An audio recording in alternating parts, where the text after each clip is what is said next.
네, 그럼 지금부터 랩뷰 실전 개발 노하우 시작하도록 하겠습니다.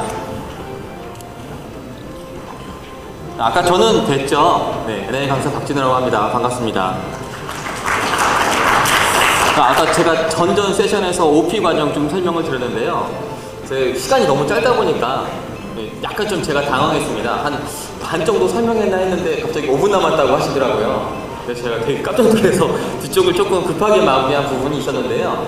저희가 이 관련된 자료, 저희가 파워포인트라든지 예제 같은 것들은 저희가 교육 끝난 다음에 나중에 저희 홈페이지에 올려놓을 예정입니다. 그래서 혹시 제가 뒤쪽에 이제 미흡한 부분들 그런 것들은 여러분들 나중에 언제든지 저희 홈페이지에 오셔서 참고해 주시면 되시겠습니다. 자, 그럼 지금부터 저희 랩뷰 실전 개발 노하우 설명드리도록 하겠습니다. 자, 요번 섹션 같은 경우에는요, 딱히 복잡하거나 이런 것들은 또 아닙니다. 어쨌든 제가 말씀드린 스타일 자체가 되게 제가 했던 쉬운 방법도 설명드리는 건데요. 저희가 물론 내용 나오는 것들이 앞에 부분들은 굉장히 쉬운 것들이에요. 그래서 여러분들 이미 다 알고 계신 내용이기도 하겠지만은 굉장히 베이스가 될 만한 여러분께서 기초가 좀 탄탄해야 나중에 프로그램 하실 때 흔들리지 않으시거든요. 그래서 그런 부분들에 대해서 쭉 설명을 드리고요. 실제로 제가 이제 제품 개발하면서 사용하면 되게 좋았던 그런 프로그램들 소개를 시켜드리도록 하겠습니다. 그래서 일단은 저희가 총 9개의 예제를 좀 준비를 해봤습니다. 그래서 코드 모듈 같은 경우는 그냥 일반적인 서브웨어 설명을 드리는 거고요. 그 밖에도 저희가 이벤트 구조라든지 구조 관련해 좀 설명을 좀 많이 드릴 거고요. 뒤쪽에서는 아주 유용한 유틸리티 같은 것들 좀 소개를 시켜드리고자 합니다. 자, 그럼 지금부터 설명드리겠습니다. 자, 요거는 제가 아까 OOP 섹션 설명할 때 말씀드리고는 한데요. 아무튼 코드를 짜실 때 이렇게 복잡하게 짜셔가지고요. 엄청 짜신 거죠. 그래서 이 화면 안에서 이렇게만 보이십니다. 굉장히 프로그램 잘못 짜신 거죠. 그래서 여러분께서는 프로그램을 좀 화면 안에서 작게 코드를 짜실 필요가 있습니다. 그래서 그때 여러분께서 필요한 기술들, 코드를 이렇게 짜기 위해서는 정말로 필요한 기술들은 이제 모듈화를 시키시는 게 필요하겠죠. 그래서 이 VI들 간의 데이터, 이제 여기 저희가 메인 VI에서 모든 코드를 다 구현하시는 게 아니라 이런 것들을 모듈 만드셔서 여러분이 고이 간직할 만한 그런 코드들을 계속해서 모듈화 시키셔야 될 겁니다. 그런데 이런 모듈들은요, 아까도 제가 설명드리긴 했었는데요, 데이터들이 이렇게 돌아다닙니다. 그래서 저희가 일련의 데이터 세트들이 항상 이렇게 뭉치로 이렇게 돌아다니거든요. 그래서 이 데이터들을 어떻게 하면 효율적으로 잘 컨트롤할 수 있을까에 대해서 설명을 드리고자 합니다. 그래서 이런 내용들은 저희가 코어 1에 나오는 내용인데요. 여기 한번 보시죠. 저희가 코어 1, 물론 저희가 일반적인 서점 가셔서 교과서 나오는 것, 서점에서도 다 나오겠지만 서브 VI, 클러스터, 타입 컨트롤, 사실 이 세 가지는 따로 틀어서 생각하시면 안 되시고요. 항상 같이 묶어서 생각하시는 습관을 가지시는 게 좋습니다. 그래서 이 세 가지에 대해서 데모를 한번 보여드리도록 하겠습니다. 자, 여기 보시면은요, 이렇게 메인 VI가 이렇게 있습니다. 그래서 메인 VI가 이렇게 있고요. 그 다음에 서브 VI가 A, B, C라고 하는 세 가지 서브 VI가 있습니다. 그래서 보면은 이런 A, B, C라는 세 가지 VI이고요. 공통적인 데이터들을 같이 쉐어링하는 것 같아요. 그래서 여기 보시면 2차원 배열도 있고요. 문자도 있고, 그 다음에 타임 스탬프도 있죠. 이 세 가지 데이터가 A, B, C 세 가지 서브 VI에 다 필요한 것 같아요. 그래서 여기 보시게 되면은 세 가지 2차원 배열, 문자, 그 다음에 타임 스탬프 이런 것들이 여기다 다 쓰였죠. 자, 그런데요, 저희가 여기에다가 데이터를 더 추가하고 싶은 거예요. ABC에 뭔가 데이터가 더 필요로 애드를 해야 되는 상황이 왔습니다. 자, 그럴 때에는 일반적으로 여러분께서 그냥 클러스터만 사용하셔서 서브 VI에다가 데이터를 집어넣으셨다 라고 한다면 어떻게 해야 될까요? 다 고치셔야 되죠. ABC 들어가셔서 하나하나 다 고치셔야 되는데요. 바로 이때 여러분께서 타입 컨트롤을 쓰시면 굉장히 좋습니다. 자, 여기 보시면 일반적인 상수도 마찬가지고요. 이런 컨트롤이나 인디케이터도 마찬가지로 저희가 랩뷰 2011부터는 타입 컨트롤을 만드시게 되면 이렇게 왼쪽 기둥에 까만색 까만색 표시가 이렇게 되어 있습니다. 한번 들어가 볼까요? 오른쪽 버튼 누르시고요. 타입 정의 열기 합니다. 그러면 저희가 여러분만의 타입을 이렇게 만드신 거죠. 그래서 이거는 사용자 정의 컨트롤 중에 하나인데요. 즉 여러분께서 원하시는 어떤 모양이든 별 모양이든 하트 모양이든 이런 버튼도 만드실 수 있겠지만 더 중요한 것들은 여러분들께서 자주 쓰시는 이런 데이터들을 묶어서 쓰실 수가 있는 겁니다. 자, 그럼 제가 여기에다가 불련을 하나 추가를 해볼게요. 불련을 이렇게 하나 집어넣고요. 저장을 한번 해보겠습니다. 저장하고 끄면은요, 상수, 나머지 것들 다 들어갔죠? 그래서 서브 파일을 더 이상 건드리실 필요가 없는 거예요. 그래서 한꺼번에 이제 다 들어가게 됩니다. 다시 한번 고쳐볼까요? 다시 열어서요, 타입장에 열기 한 다음에요, 불련을 빼볼까요? 빼고 저장하고 닫습니다. 닫으면 상수도 마찬가지고 이 타입장애를 갖다 쓴 애들은 원본이 바뀌니까 사본들도 같이 다 타입들이 바뀌었죠. 그래서 이러한 것들은 코드 짜실 때 VI와 VI 간의 데이터를 전달할 때 굉장히 중요한 기법이 되겠습니다.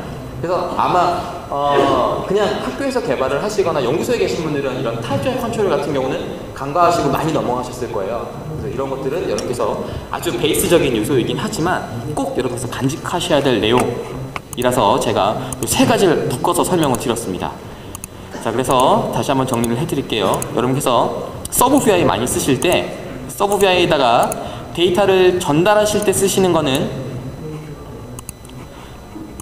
데이터 전달은 저희가 클러스터로 묶어서 보내시되 이런 것들을 타입 정의로 그 타입 정의로 다시 정의를 내리신 다음에 던져주시면 여러분께서 초반에는 조금 귀찮으시겠지만 나중에 코드가 변형될 때 굉장히 여러분들 시간을 줄여주실 겁니다. 자, 그 다음에 두 번째로는 이제부터는 여러분들 프로그램을 짜 나가시게 되시죠. 그래서 프로그램 짜실 때 보통 저희가 렉티브도 그냥 여시고 막 프로그램에서 코드 짜기 시작하시는데요. 그렇게 하지 마시고 한 번이라도 조금 스케치를 해보시는 게 되게 중요합니다. 그래서 저희 보통 이런 스테이트 다이어그램 같은 거 많이 그리시거든요. 그래서 이거 보시게 되면은 저희가 그 화로에 대한 예제예요. 그래서 첫 번째로는 저희가 화로를 온도를 막 올렸다 내렸다 할 건데요. 화로 안의 온도가 외부 온도랑 비슷한지를 보는 거죠. 그래서 안정화가 될 때까지 계속 뺑뺑뺑 돌고요. 그 다음에 안정화가 되면은 그때부터 온도를 컨트롤하기 시작합니다. 그래서 저희가 셋 포인트가 있겠죠. 100도씨까지 올려라. 그러면은 100도씨가 안 되면은 계속 전압을 키고요. 100도씨가 넘어서면 전압을 끄고, 그리고 이런 것들을 뭐 10분 동안 해라. 그래서 10분이 지나면 프로그램을 멈추게끔 만드시는 겁니다. 그래서 아주 간단한 거지만 여러분께서 이런 것들을 렉뷰로 그냥 바로 짜지 마시고 이렇게 스테이트 다이어그램을 한번 그려보시는 게 되게 중요합니다. 자, 그럼 이거를 코드로 짜면 어떻게 짤까요? 보통 렉뷰를 처음 하시는 분은 이렇게 짜실 거예요. 일단 처음에 온도가, 화로 온도가 외부의 온도랑 비슷할 때까지 루프 계속 돌리시겠죠? 그 다음에 이게 같아지게 되면은 그 다음 이쪽 밑에 부분을 돌리시게 될 거예요. 그래서 온도가 셋포인트를 넘었으면 전압을 끄고 안 넘으면 전압을 켜고, 그래서 화로를 막 켰다 껐다 하실 거고요. 일정 시간이 지나면 루프를 멈추게끔 만드실 텐데요. 보시면 루프가 두 개가 있죠. 만약에 이 과정 중에서 갑자기 멈추고 싶으면 어떻게 될까요? 대부분 뭐 케이스를 놓으시면 되게 복잡해지겠죠. 그래서 지금, 그리고 여기 보시게 되면 변수를 이렇게 나누면서 사용하게 됩니다. 변수를 많이 쓰시는 거는 저희가 딱히 추천해드리지도 않습니다. 그 다음에 에러가 나면 어떻게 될까요? 여기서도 에러 핸들링 해야 되고 여기서도 에러 핸들링을 해야 되겠죠.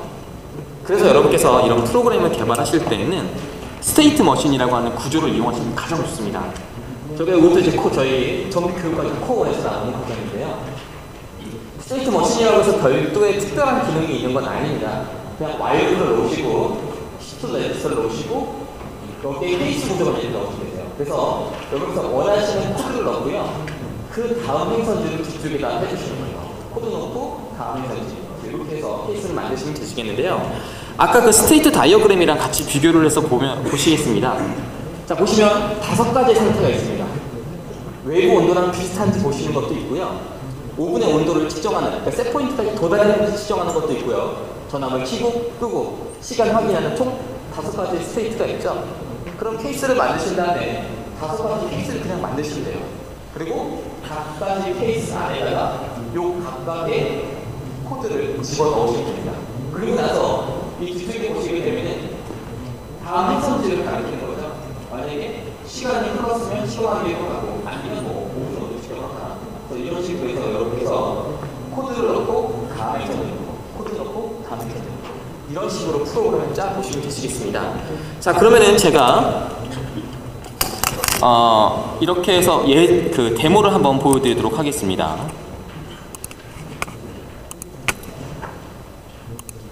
자, 여기 스테이트 머신 데모입니다. 제가 한번 열어볼게요. 한 화면에 딱 들어오진 않네요. 자, 아무튼 이렇게 해서 지금 보시면 5가지 상태가 있죠. 온도 비교, 온도 측정, 켜고 끄고 시간 확인하는 게 있습니다. 그래서 코드를 보시게 되면은 총 5개가 있죠. 그래서 온도를 보시고 오븐 온도 측정하고요. 전압 켜고 끄고 시간 확인하는 게 있습니다. 맨 앞에 것만 한번 살펴볼까요? 처음에 시작하게 되면은요, 얘네들은 무조건 온도 비교로 가셔야 되겠죠. 앞에 보시면 온도 비교가 처음이죠. 그래서 무조건 온도 비교로 가라 명령을 내리시는 거예요. 그래서 온도 비교로 가신 다음에 여기서는 화로 온도가 외부 온도랑 같아졌는지만 보는 거예요. 그래서 같지 않으면 계속 뺑글뺑글 온도 비교만 도는 거죠. 그러다가 같아지게 되면은 이제 오븐 온도 측정으로 넘어가는 겁니다. 프로그램 한번 돌려볼까요? 일단은 요거를 조금 지정을 바꿔놓고요. 자, 제가 한번 돌려보겠습니다. 시작하게 되면은요, 처음에는 무조건 온도 비교만 계속 뺑글뺑글 도는 거예요. 루프가 돌 때마다 온도 비교 케이스만 계속 돌다가요, 이제 온도가 내부 온도가 외부 온도랑 같아지게 되면은 다음으로 넘어갈 거예요. 다음 넘어가 볼게요. 넘어가면은 저희가 현재 온도가요, 화로 온도보다는 작죠? 예. 그리고 쭉 올라가게 되면은 전압을 켜고 끄고를 왔다 갔다 할 겁니다. 논리가 좀 반대대로 된 것 같긴 하네요. 자, 아무튼 이렇게 해서 시간이 지난 다음에 시간을 계속 체킹을 하죠. 그 다음에 20초가 지나면은 프로그램을 종료하시면 되시겠습니다. 그럼 이 코드에서 여러분께서 주목하셔야 될 점은 뭐냐면요, 바로 이 스테이트 다이어그램, 여러분께서 그냥 스케치업 했던 그 스테이트 다이어그램이 바로 이 마치 여러분들 폴더에다가 파일 하나하나씩 끼워 넣는 것처럼 프로그램을 짜시는 거죠. 그래서 만약에 여러분께서 뭔가의 상태가 더 추가되신다라고 하게 되면 메인 코드를 막 잡아내고 뜯고 하시는 게 아닙니다. 그냥 케이스 구조화만 하나 더 추가하시면 돼요. 그래서 그 상태 코드 집어넣으시고 다음 상태를 어디로 갈 건지만 집어넣으시면 되겠습니다. 그래서 이런 식으로 해서 스테이트 머신 구조를 사용하시게 되면 굉장히 효율적인 프로그램 짜실 수가 있겠고요. 저희가 뭐 아주 그 고난이도의 구조들도 많이 있습니다. 뭐 이벤트를 기반으로 한 생산자 소비자 패턴이나 뭐 이런 것도 되게 많은데요. 사실 프로그램 짜실 때 가장 좋은 거는 안정성입니다. 죽지 않고 프로그램 도는 게 가장 중요하죠. CPU 좀 먹으면 어떻습니까? 저희가 뭐 배터리를 막 고민하고 그렇게 프로그램 짜시는 건 아니시잖아요. 그래서 여러분께서는 프로그램 짜실 때 아주 탄탄하게 프로그램 짜실 필요가 있습니다. 그래서 약간의 뭐 어떤 무게감은 있겠지만 묵직하게 자기 일을 수행하도록 코드 만들기 위해서 가장 저희가 추천해드리는 구조가 스테이트 머신 구조를 저희가 추천을 해드리고 있습니다. 자, 그래서 스테이트 머신 구조 간단하게 살펴드렸고요. 자, 그 다음에 세 번째로 이거 한번 보시죠. 자, 제가 아까 저희가 말씀드렸듯이 프로그램 안에서 여러 가지 서브웨어를 존재하고요. 그리고 가만히 살펴보시면 항상 데이터들이 돌아다닌다고 말씀을 드렸죠. 그래서 일련의 데이터 세트가 항상 이렇게 돌아다닙니다. 그런데 이 데이터들을 가지고요, 여러분께서 데이터에다가 펑션을 계속 집어넣을 때가 있어요. 예를 들어서 여러분께서 어떤 2차원 배열 데이터가 있는데요, 처음에 시작하자마자는 데이터를 싹 비우고 싶어요.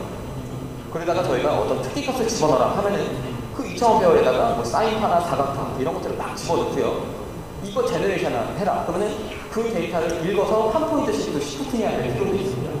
자, 아무튼 여러분께서 이런 데이터들은요, 항상 여기에 뭔가 펑션이 계속 추가가 되게끔 되어 있습니다.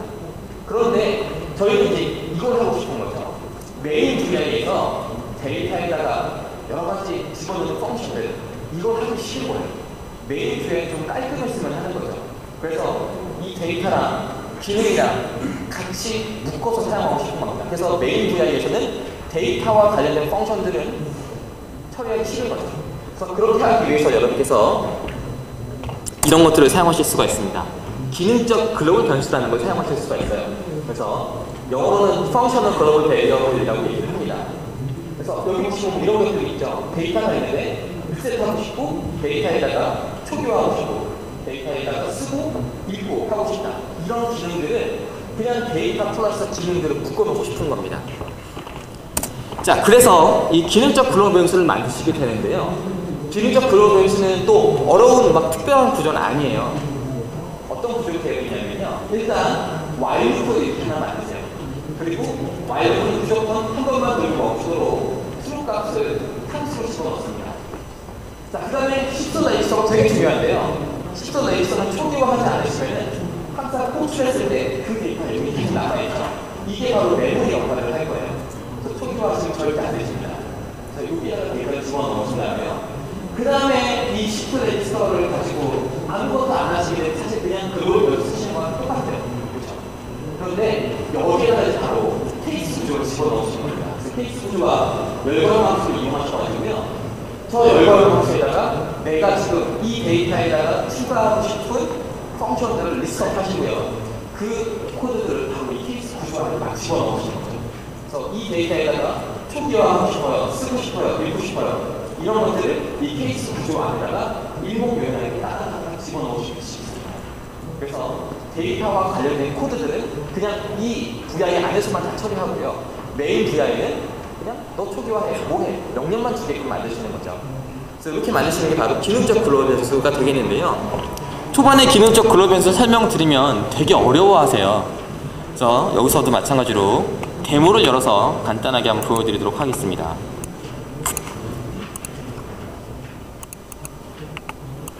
자, 여기 보시면은요. 자, 데이터 애큐지션 하는 프로그램을 한번 짜봤습니다. 공간이 조금 좁네요. 전형적인 스테이트 머신 구조로 되어 있습니다. 그래서 처음에 시작하게 되면은 스타트를 누르기 전까지는 그냥 0이 뱅글뱅글 도는 거죠. 10ms마다. 그러다가 제가 스타트를 누르면 어떻게 되죠? 그러면 그 아날로그 입력에 대한 세팅을 딱 합니다.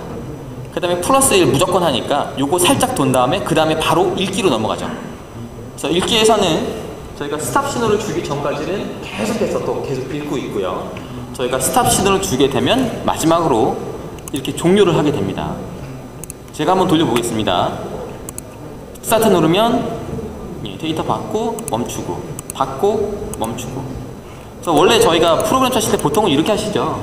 while 앞에다가 초기화를 하시고 가운데서 읽고 끝에서 데이터 액션 종료하게 되는데요. 그렇게 하게 되면 겉에다 while를 또 시켜야 되잖아요. 스테이트 머신 쓰시면 이런 것들을 하실 수가 있습니다. 자, 아무튼 이래서 여러분께서 스타트하고 스탑하고 스타트 스탑 멈춤 합니다. 그런데 여기 보시게 되면요, 이 데이터 수집하는 부분 있죠? 이 부분이 메인 VI에 떡하니 자리 잡고 있는 겁니다. 그래서 지금 뭐 쓰면 어떠냐? 네, 물론 괜찮습니다. 막 쓰셔도 돼요. 그런데 이 코드가 좀 복잡하게 진행을 하다 보면요, 메인 VI를 수정하다가 다시 제대로 건드릴 수도 있고요. 반대로 데이터 애큐션 하시는 부분을 건드리다가 메인 VI의 멀쩡한 부분을 건드릴 수도 있겠죠. 그래서 이거를 따로 분리하고 싶은 겁니다.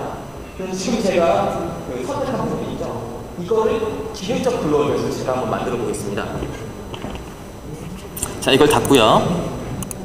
자, 여기 보시면 기능적 글로벌 변수가 있죠? 요거 열어보겠습니다. 자, 열어보면은요, 제가 아까 설명드렸던 거랑 하나도 다르지 않습니다. while 루프 바로 멈추게 되는 여기 트루다 트루스톱을 집어넣고요. 저기 자주색 시프트 레지스터 있죠? 저게 바로 메모리 역할을 합니다. 초기화하지 않았죠? 저기에 모든 정보들이 다 숨어져 있어요. 그리고 저희는 명령을 줍니다. 오픈해라, 리드해라, 클로즈해라, 세 가지 명령을 주는 겁니다. 그래서 오픈하라 라고 명령을 주시게 되면은 오픈하는 함수를 여기다 리딩을 하는 거고요. 거기에 관련된 정보는 여기서 계속 간직을 하고 있는 거예요. 그 다음에 저희가 리드해라 하게 되면은 그 금방 집어넣은 데이터를 토대로 해서 계속 읽고 있습니다. 마지막으로 클로즈 명령을 주게 되면은 이 레퍼런스를 갖다가 마지막으로 종료를 하고 멈추겠죠? 그래서 이렇게 여러분께서 코드를 짜신 다음에요, 이거를 응용해서 다시 한번 코드를 짜보겠습니다. 요게 이제 다른 예제가 되겠는데요. 자, 아까 예제에서 이 부분만 기능적 글로벌 변수 처리를 했습니다. 자, 여러분 보시기 어떠세요? 아까랑 크게 다르진 않지만 이 부분이 달라졌죠? 그쵸? 너는 그냥 데이터 수집하는데 오픈해, 읽어, 멈춰, 명령만 주시는 겁니다. 돌려보겠습니다. 스타트, 스탑, 스타트, 스탑. 엑시트 하면 멈추죠? 아까 코드랑 다른 건 하나도 없죠? 퍼포먼스 면에서는요. 근데 어떻습니까? 여러분께서 만약에 데이터 수집 관련된 부분을 고치고 싶다. 그냥 얘만 들어서 고치시면 돼요. 그죠? 그래서 이게 바로 기능적 그러면서의 큰 장점이 되겠습니다. 그래서 여러분께서 이런 VI 안에서 쉐어하고자 하는 데이터에다가 기능을 추가하셔서 데이터 플러스 기능들 이거를 한꺼번에 묶어서 만드시는 거를 기능적 글러벤스라고 하고요. 그래서 저희가 이런 기능적 글러벤스는 다른 말로 캡슐화하기, 뭐 정보 숨기기 이런 식으로 다른 말로 얘기를 많이 합니다. 이런 것들도 저희 원래 코어 과정에서 가장 기본적인 과정이긴 한데요. 많은 분들께서 간과하시고 그냥 넘어가시는 거죠. 실제로는 굉장히 많이 쓰입니다. 그래서 저희가 코드가 조금 복잡 다단해지게 되면은 이런 것들이 되게 많이 필요해요. 여러분들 GF만 하세요? 아니죠. 시리얼 통신하시면서 게츠키도 막 제어하시고요. 뭐 컨트롤러 제어하시고 막 이거저거 많이 하시죠. 이게 메인 VI에 다 있다고 생각해보세요. 되게 복잡해지겠죠? 이런 것들을 바로 여기서 기능적 글로벌 캡슐화를 시키시는 겁니다. 그러면 여러분들 메인 VI는 굉장히 깔끔해지고요. 나중에 UC보스도 각각 문제 생기는 파트만 수정하실 수 있게끔 만드실 수가 있겠습니다. 자, 그래서 이제 기능적 글로벌 변수 설명을 드렸습니다. 자, 그 다음에는 저희가 이벤트 관련해서 조금 설명을 드릴게요. 랩2에서 보시면 이벤트가 있는데요. 이런 이벤트는 조금 설명을 드리자면 케이스 구조는 되게 비슷하죠. 그래서 일반적인 케이스 구조는 계속 루트가 폴링합니다. 그래서 무릎에 뭐 집어넣느냐에 따라서 이 케이스가 바뀌죠. 1번 케이스, 2번 케이스 막 착착착 바뀝니다. 그런데 일반적인 케이스 구조는 그렇지만 이벤트 구조는 어떻게 되는 거죠? 어쨌든 예를 들어서 케이스 구조죠. 여러 가지 케이스가 존재를 하는데요. 이 케이스에 대한 선택은 윈도우즈, 그 프론트 패널에서 뭔가를 누르는 걸로 저희가 선택을 하시는 거죠. 예를 들어서 프론트 패널에 마우스나 키보드로 뭔가 액션을 가하신다. 이거에 의해서 반응하는 게 바로 케이스 구조가 이벤트 구조가 되겠습니다. 그래서 일반 케이스 구조하고 이벤트 구조는 어떻게 선택하느냐에 따라 다른 거예요. 다시 한번 설명드릴게요. 이벤트 구조는 프론트 패널에서 뭔가 액션을 가하셔야 돼요. 마우스나 키보드로 뭔가를 누르시거나 마우스가 움직이거나 키보드를 두드리거나 그래서 프론트 패널에 액션을 가하는 거에 따라서 반응하는 구조가 바로 이벤트 구조가 되겠죠. 자, 그런데 이런 이벤트 구조는요 크게 세 가지가 있습니다. 지금 금방 제가 설명드린 게 정적 이벤트고요. 그리고 이러한 것들을 좀 다이나믹하게 뭐 예를 들어서 내가 이 버튼을 누르면 이벤트를 작동시켰다가 해제하면 안 하고 이런 것들이죠. 이벤트를 자동 등록했다 해제하는 게 다이나믹 이벤트고요. 마지막으로 사용자 이벤트라는 게 있습니다. 그 사용자 이벤트를 사용하시게 되면 굳이 프론트 패널에서 뭔가를 누르지 않으셔도 돼요. 저희가 프로그램적으로 지금 이거 할 차례라고 알려주게 되면 바로 이 이벤트가 작동을 하는 걸 사용자 이벤트라고 하죠. 그래서 이번에는 제가 사용자 이벤트를 설명드리고자 합니다. 그래서 이벤트 구조는 정적 이벤트 구조는 코어2에서 저희가 설명드리고요. 이 다이나믹 이벤트랑 유저 이벤트는 코어3에서 설명을 드려요. 자, 그러면은 그 이벤트 구조 나가기 전에 이거 한번 설명드리겠습니다. 자, 여기 보시면은요, 여러분께서 몇 가지 이렇게 하실 필요가 있어요. 어떨 때에는 뭐 리셋도 하신 다음에 뭐 새로운 밸류를 집어넣으시고 보여주시는 이런 일련의 과정들도 있겠고요. 또 어떨 때에는 리셋을 하신 다음에 그냥 데이터만 보여주시는 과정도 있겠고요. 또 어떨 때는 데이터를 저장하시고 또 보여주는 이런 역할들이 있겠죠. 그래서 보통 저희가 이런 것들을 케이스 구조를 이렇게 많이 쓸 거예요. 그래서 이거 그래서 여러 가지 코드를 쭉 집어넣는데요. 보시면 어떠세요? 똑같은 코드가 여기저기 많이 쓰였죠. 그렇죠? 그래서 이런 것들을요 사용자 이벤트 사용하시게 되면 굉장히 주실 수가 있어요. 자, 사용자 이벤트로 바꿔보겠습니다. 사용자 이벤트로 바꾸시게 되면요 이벤트 구조 안에 사용자 이벤트를 이렇게 만드실 수가 있거든요. 여기 안에 리셋, 셋 뷰밸류, 프레젠트, 데이터 로우라고 하는 이 뷰밸류만 각각 집어넣는 거예요. 그 다음에 여기에다가 너는 리셋하고 셋하고 보여줘, 리셋하고 보여줘 이런 것만 명령만 내주세요. 이거에 라고 하게 되면요 이벤트 구조가 알아서 순서에 맞게 착착착 시작을 합니다. 그래서 아까 보시던 이 구조와 굉장히 다른 구조가 되겠죠? 자, 그럼 지금부터는 이 사용자 이벤트에 관련된 예제를 보여드리도록 하겠습니다.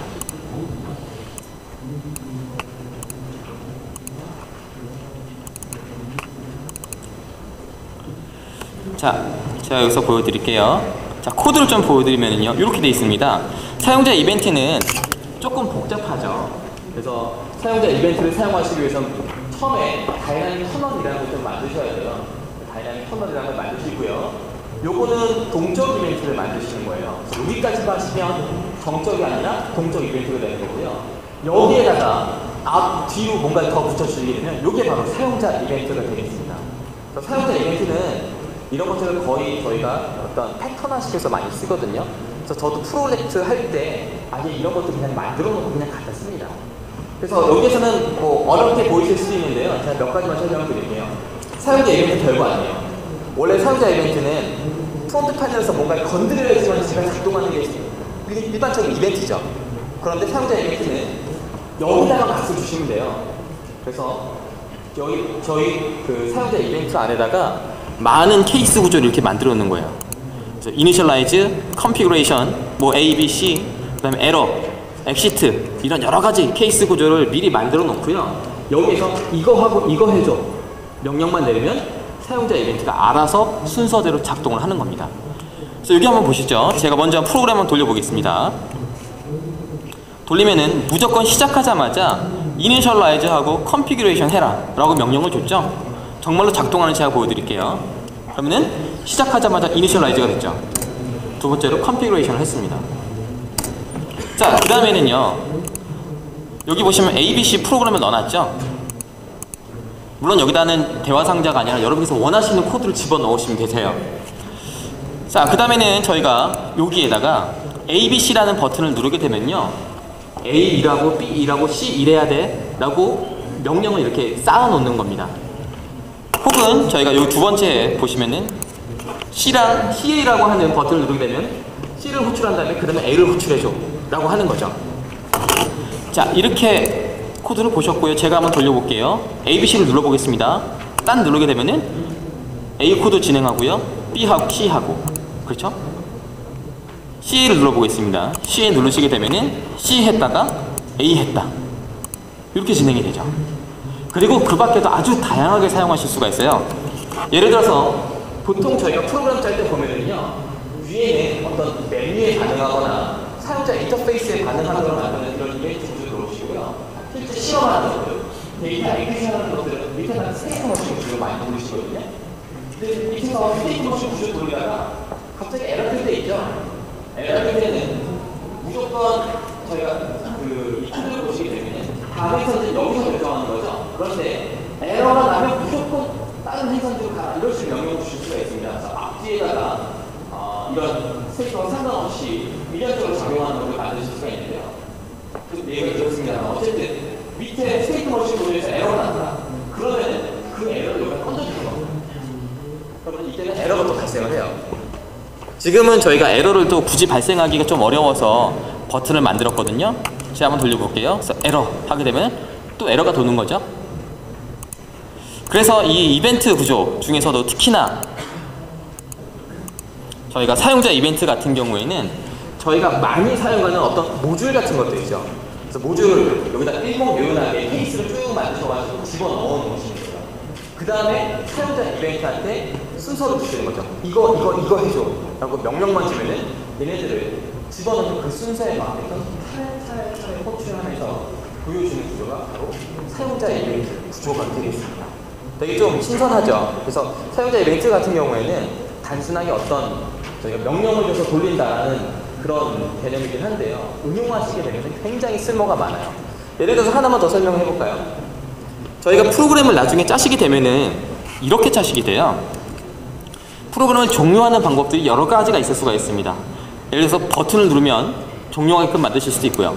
X를 눌러서 종료하실 수도 있고, 혹은 파일에 종료를 눌러서 종료하실 수도 있겠죠.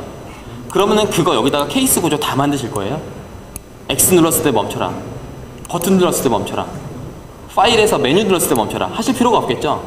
이거 저거 눌러도 무조건 너는 사용자 이벤트에 엑시트로 가라 라고 명령을 주시는 거예요. 그러면 코드가 복잡해지지 않겠죠. 그래서 여러분께서 이 사용자 이벤트를 잘 사용하시면 정말로 파워풀하고 가벼운 프로그램을 만드실 수 있겠습니다. 자, 그래서 저희가 사용자 이벤트까지 쭉 설명을 드렸습니다. 그래서 일단 저희가 그 첫째 시간에는 여기까지 설명을 드렸고요. 잠깐 질문 받는 시간 갖도록 하고 5분 정도 쉬도록 하겠습니다. 질문 받겠습니다.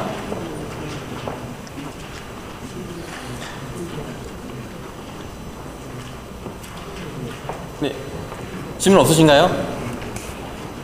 없으시면 잠시 쉬셨다가 네.